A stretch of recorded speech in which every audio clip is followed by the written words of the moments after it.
Est-ce qu'il ne serait pas plus intéressant pour toi de t'expliquer le déroulement d'une séance plutôt que de te conseiller sur des exercices qui peuvent potentiellement ne pas correspondre à ta morphologie ou à tes problèmes anatomiques? Libre à toi de choisir les exercices qui te correspondent le plus. Alors en option, tu peux éventuellement mettre un exercice sur lequel tu as des faiblesses. Soit tu as un retard musculaire à combler, soit tu as un exercice que tu maîtrises pas parfaitement et que tu aimerais justement améliorer ta technique. L'intensité est plutôt modérée et la fourchette de répétition est assez haute pour pouvoir répéter le mouvement.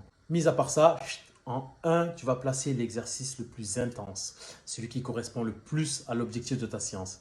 Bien souvent, c'est l'exercice que tu maîtrises. En 2, ton exercice est intense également. Ces deux exercices se complètent très bien. Un simple placement ou un angle différent fera largement l'affaire. En 3, tu vas mettre un exercice qui est un tout petit peu moins intense vu que la fatigue commence à s'installer. Maintenant, si tu es toujours là, il n'y a pas de fatigue qui sera. Cet exercice cible d'autres faisceaux musculaires de ce même groupe musculaire.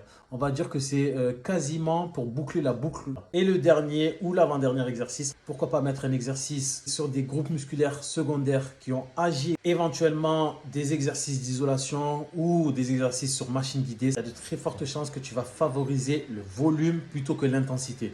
Si jamais ta séance ne se déroule pas de la même manière, c'est pas grave. Si elle a un sens pour toi et que tu as vu des résultats, continue. Si elle est un peu floue, pourquoi pas essayer cette organisation-là?